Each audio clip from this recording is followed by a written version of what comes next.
نحمده ونصلي على رسوله الكريم اما بعد اعوذ باللہ من الشیطان الرجیم بسم اللہ الرحمن الرحیم وذروا ظاہر الاثم وباطنہ صدق اللہ العلی العظیم وصدق رسولہ النبی الکریم ونحن على ذلك لمن الشاہدین والشاکرین والحمد للہ رب العالمین اللہم صلی علی محمد وعلی آل محمد کما صلیت علی ابراہیم وعلی آل ابراہیم انک حمید مجید اللہم بارک علی محمد وعلی آل محمد کما بارکت علی ابراہیم وعلی آل ابراہیم انک حمید مجید۔ میرے محترم بزرگوں دوستو،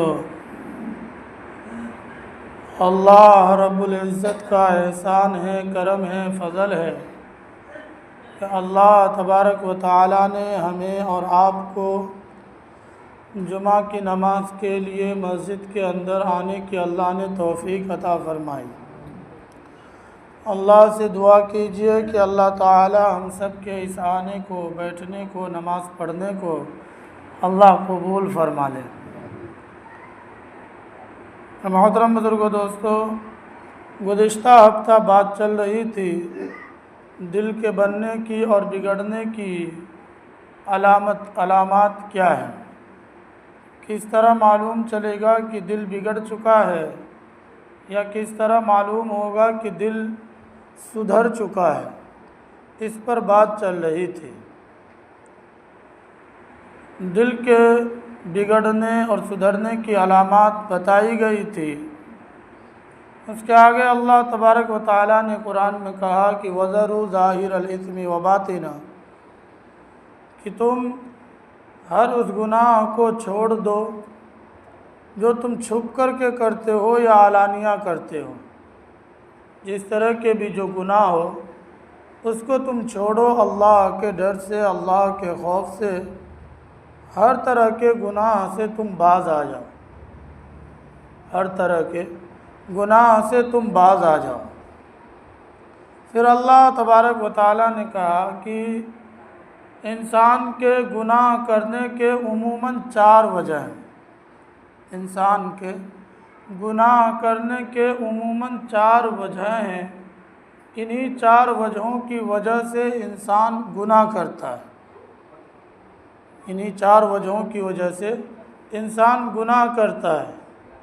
سب سے پہلی وجہ انسان کے گناہ کرنے کی کیا ہے؟ سب سے پہلی وجہ یہ ہے کہ مجھے دیکھنے والا کوئی نہیں ہے۔ گناہ کرنے والے کی سب سے پہلی وجہ کہ مجھے دیکھنے والا کوئی نہیں ہے۔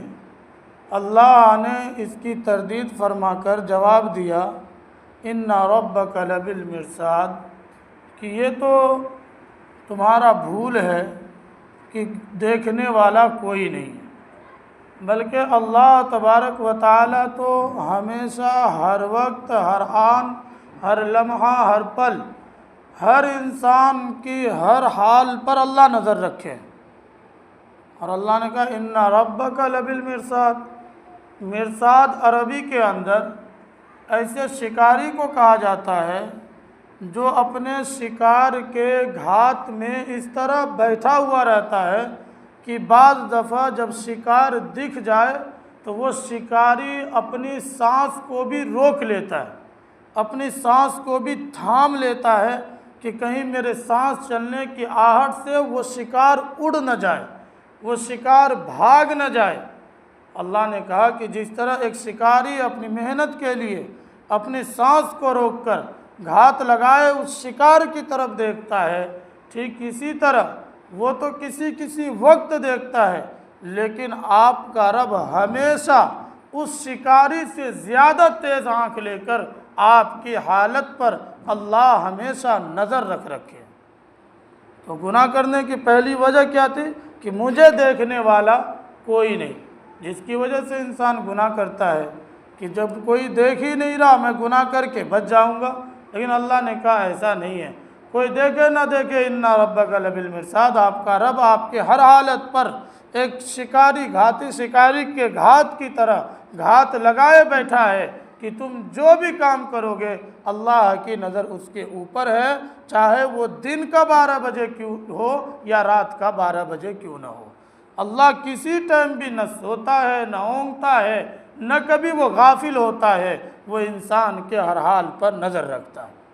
تو پہلی وجہ عموماً یہی ہے گناہ کرنے کی کہ مجھے دیکھنے والا کوئی نہیں۔ دوسری وجہ عموماً گناہ کرنے کی کیا ہے؟